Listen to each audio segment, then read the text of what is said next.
Pastor, falando um pouco sobre oração, a gente sabe que na nossa caminhada ministerial, numa caminhada ministerial, Deus coloca pessoas ao nosso lado. Sim.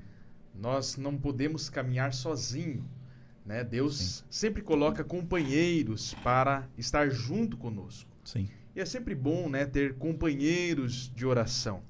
Eu falo isso, pastor, porque ouvindo o pastor Jean Porto em algumas mensagens, ele cita um testemunho e ficou muito marcado. E ele cita o Senhor participando desse testemunho dele, de um dia de noite orar na sede em Curitiba. Sim. E disse que vocês falaram, nós vamos passar a noite aqui na sede porque nós estamos indignados nós precisamos de algo da parte de Deus.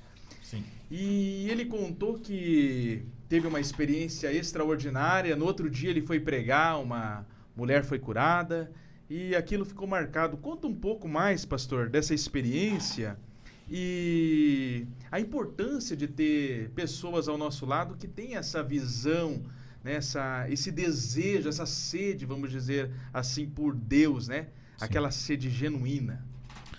Rafael, eu quero aqui citar, fora o pastor Jean Porto, mas citar mais um nome.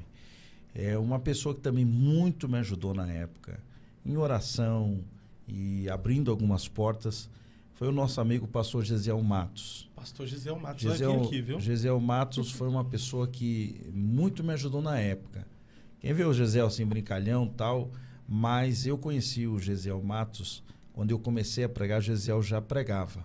Tinha cabelo na época, né? E o Gesiel era um rapaz de muita oração. Na nossa época, a oração era essencial. A gente foi ensinado que tinha aquele famoso clichê, né? Pouco oração, pouco poder, né? Então a gente era muito impulsionado por isso. Então eu participei de muitas vigílias de oração, de meia-noite, orar primeiro, a primeira etapa era da meia-noite às 2 da manhã orando de joelhos. Eu vi muitas coisas acontecerem. O saudoso pastor João Carneiro, que me pastoreou, era um pastor de muita oração. Ele orava, começava meia-noite e às vezes ia até às 4 da manhã, 5 da manhã, orando. Só que ele tinha uma técnica boa, né?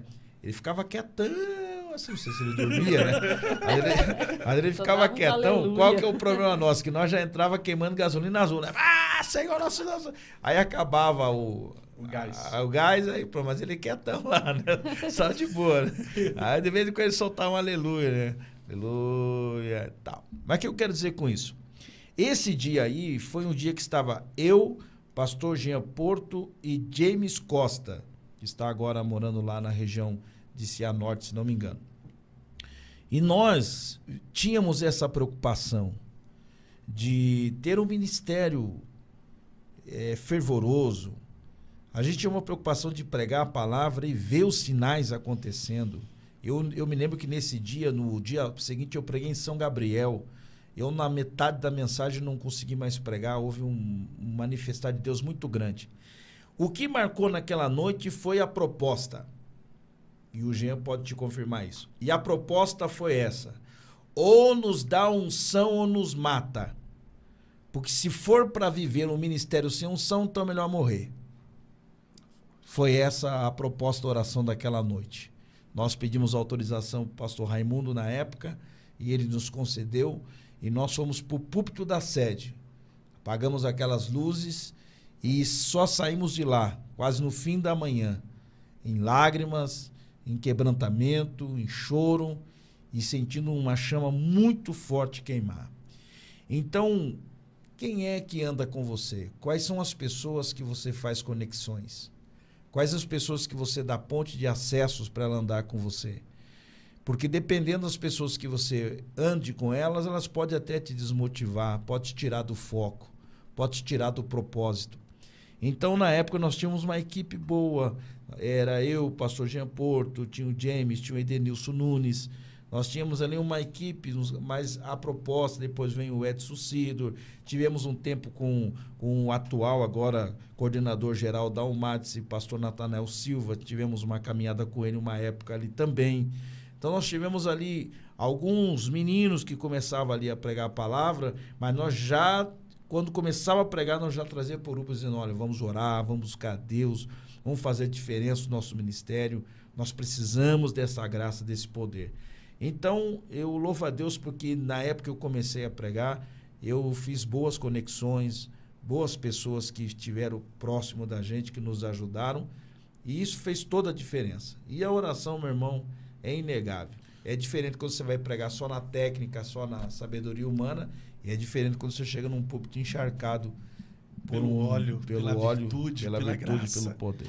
Meu pastor, são muitas experiências que 1h30 é muito pouco pra gente saber de todas. Já deu tudo isso, né? Oxi, é muito pouco. Aí, ó. Olha aí, ó. Foi a primeira mensagem que eu preguei nos Gideões. Procura-se Jesus em tempos de Herodes. Meu Deus do céu, essa é muito forte, né? Essa aqui, Fábio, só abrindo um leque para nós encerrar aqui. Esse dia aí, eu fui convidado para pregar em 2006. E qual que foi a luta desse dia? É que o pastor Randy Johnson, ele foi convidado também para estar nesse evento. Não é que ele foi convidado, ele viria para o Brasil, então aproveitaria os Gideões. E eu esqueci o nome do outro pregador, ele era lá de Florianópolis, um grandão assim, eu esqueci o nome dele agora. Rovani. Rovani.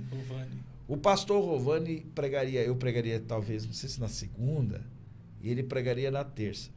E o Rovani me ligou e disse, pastor, eu estou preocupado porque o Randy Johnson vai chegar na terça-feira e disseram que vão dar uma oportunidade para ele antes de mim. Aí eu fiquei ajudando ele, conversando psicologicamente, emocionalmente, e não sabia eu que a bomba... a bomba no bom sentido. Rapaz do céu. O homem chegou um dia antes e o pastor disse, nós vamos ter 2 pregações. Vai pregar o Randy Johnson e o Pedroso. Rapaz, naquele dia quem me ajudou foi o Djalma. Eu me lembro que o Djalma chamou o pastor Randy Johnson vai ficar aí até o final do congresso. O senhor convidou para pregar. Dá uma palavra para ele aí, pronto aí, deixa o Daniel pregar. E aí o pastor se sensibilizou, mas não adiantou nada. Aquela palavra dele parecia 1h30 de pregação. É forte, mas é o tema, procura-se Jesus. Mas eu estava com essa palavra aí, Mateus 2. Trouxe a dinastia herodiana, como eles viviam, tudo mais. E aí, no meio dessa confusão toda, dessa anarquia toda, aparece Jesus. E tendo nascido Jesus em tempos de Herodes. É forte. Pastorzão, nós estamos encerrando, mas antes de nós encerrarmos, deixa de tantas experiências. Olha aqui, ó, o senhor tocando contrabaixo aí, ó. Comecei tocando contrabaixo. O baixista. Olha só. E toca tá até focado. hoje. Toca até hoje. A congregação lá, toca na igreja baixo, toca. Tu falou, um dia eu domino esse baixo, né? Um dia eu domino. Na época tinha aquele meme nosso, né? Um dia eu domino esse violão. Pastorzão, sobre o que o senhor já viu e viveu no ministério, as experiências que o senhor já teve com Deus no passado, sobre a igreja no passado, se fosse para o senhor fazer um clamor específico para Deus fazer de novo, que o senhor já viu, já viveu, já sentiu no passado, pelo que o senhor clamaria? A frase não é minha, mas é precisa. Eu acho que o maior desafio da igreja é voltar a ser igreja. O maior desafio nosso é nós voltarmos às nossas origens. É nós aproveitarmos toda essa tecnologia que nós temos, aproveitar toda essa evolução que nós temos. Mas as armas da igreja, elas são espirituais. Elas são poderosas em Deus. E o meu maior clamor é que eu voltasse a ser aquele menino. Eu não diria dos outros, eu diria de mim. Renova meus dias como dantes. E eu sempre tenho orado a Deus para que eu volte a ser aquele garoto ali, que subia num púlpito despretensioso de qualquer tipo de fama, de nome, de viralização, de que se ia me aplaudir ou não. E eu tenho orado a Deus para voltar a ser aquele garoto ali que chorava o dia inteiro em cima da Bíblia. Às vezes não tinha os aparatos que nós temos hoje de livros e de Googles e tudo mais, mas era um menino que chorava o dia inteiro em cima da Bíblia, pedindo uma mensagem, pedindo uma palavra. Eu tenho orado a Deus para voltar a ser aquele menino ali que não tinha nenhum interesse de nada, de pensar, meu Deus, o que eu vou ganhar, deixar de ganhar? Será que vão falar o meu nome, vão deixar de falar? Então, eu acho que a gente tem que voltar ao jardim da inocência. Porque os artistas que tem hoje não começaram artistas. Eles começaram meninos, com lágrimas nos olhos, chorando. Os suprassumos que nós temos hoje, de homens que lutam por reinados e não por reinos, foram homens que começaram também se preocupando com o reino de Deus, com as pessoas, com as almas. Então nós começamos no Jardim da Inocência. O problema é que a nossa alma foi se corrompendo com o processo. E aí a gente foi perdendo o rumo. E você que viaja muito, o Rafael que viaja muito, o Léo também deve viajar também, sabe que uma das piores coisas é você perder a entrada. Quando o GPS diz, daqui 100 metros, vire à direita. Aí você está distraído, de repente está conversando, de repente está mexendo no celular que não deveria mexer. Você está ali, pá, de repente você viu, perdeu a passagem da entrada.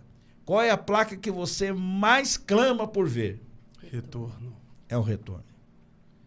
Aí você olha aquela placa de retorno e você diz, puxa, eu vou poder voltar ao caminho que eu devia ter entrado. Eu acho que a igreja precisa ver que o Espírito Santo é essa placa dizendo, eu sou o retorno. Está na hora de vocês voltarem. Está na hora de vocês voltarem ao caminho que vocês se perderam. Vocês erraram a curva. Vocês perderam a entrada. Está na hora de voltar. E eu termino, Fábio. Eu fiz uma escrita aqui bem simples. Eu gostaria de deixar para os meus amigos, irmãos pregadores, aos nossos jovens pregadores, nossos meninos carinhosamente dizendo pregadores. E eu diria a eles, seja um menino com robustez de um homem e não corte etapas e ciclos do caminho. Porque se você cortar etapas e ciclos do caminho, você pode ser imaturo. E para você não ser imaturo, pregue a palavra, pois ela convence mais do que o seu impressionismo barato. Não deixe embabacar-se, porque toda essa ilusão tua de fama, de nome, de poder, isso passa. A vida vai esmagando todas as suas ilusões e logo vem outros após você. Logo vem outros. Então tenha raízes para que o vento do caminho, para que você não seja levado pela incredulidade de tudo aquilo que um dia você pregou, porque se você não se cuidar, você pode virar ateu incrédulo, até daquilo que um dia você acreditou. Então faça o seu melhor, mas sem perder a sua honestidade, sem perder a sua essência. E quando precisares de reciclagem, assente para aprender, e se precisar, diminua sempre. Porque se você não for pelo caminho da humilhação e querer ser um diabo, um soberbo no caminho, saiba que o soberbo será esmagado pela própria existência. Que Deus abençoe.